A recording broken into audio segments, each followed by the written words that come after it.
Let's hex that hag's hair to fall out, cackled Belladonna, her eyes gleaming with wicked delight. What's she gonna do? Give us detention in the afterlife? Brilliant. I know just the spell. It's in the restricted section of the library. We can sneak in tonight and get it. She'll regret the day she gave us detention simply for unleashing those flesh-eating slugs in the girls' lavatory. Meet me at midnight by the cursed statue of Rasputin the Mad. Later that night, the troublesome twosome crept through the shadows of the library's forbidden wing, giggling with malevolent glee. Mordred pulled a moldering tome from the shelf, blowing off a layer of dust to reveal the title, Baleful Brews and Vexing Hexes. This is it! Professor Redwitch will be bolder than a basilisk's bottom by morning.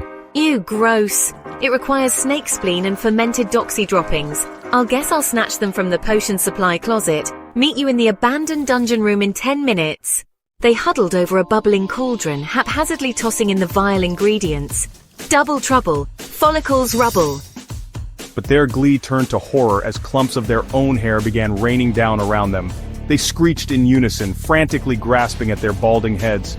You bungling buffoon, you didn't read the incantation right. Me? You're the one who couldn't even steal the right ingredients, you shriveled hag. Their argument was cut short by an ominous creak of the dungeon door. There stood Professor Redwitch, fixing them with a withering glare, one eyebrow arched so high it nearly touched her hairline. My, don't you two make quite the pair?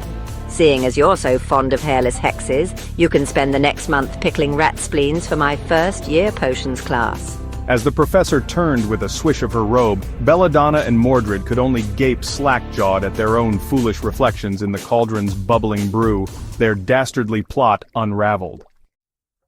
It seemed there was only one thing left to do: embrace their newly balded badassery and make the most of their magically miserable existence. Might as well make this cursed catastrophe go viral. Hashtag bald is the new bad. Hashtag no hair, don't care. The next day they strutted into the dining hall like a pair of hairless horrors, heads held high. Their classmates gawked and snickered, but Belladonna and Mordred just smirked, reveling in their infamy. Professor Redwitch nearly choked on her pumpkin juice as she scrolled through her witch talk feed, her star pupils' ghastly glamour shots gaining thousands of likes by the minute. She shook her head in disbelief. These two were truly destined for greatness in the world of magical mischief.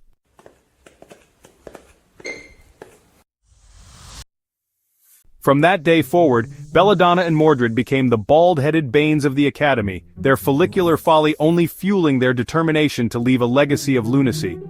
Their TikTok became a viral sensation in the wizarding world, a testament to their unhinged creativity and utter disregard for convention.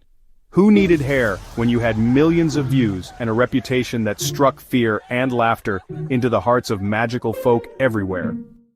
And so, Belladonna and Mordred's misadventure became the stuff of legend, a cautionary tale for future generations of aspiring pranksters, and a reminder that sometimes, the greatest triumphs arise from the most spectacular failures. They may have lost their locks, but they'd gained something far more valuable: infamy, and the knowledge that even the most disastrous of hexes could be turned into a source of twisted delight. Want more chaos? Follow Theresa, Nellis, and the School for the Magically Insane.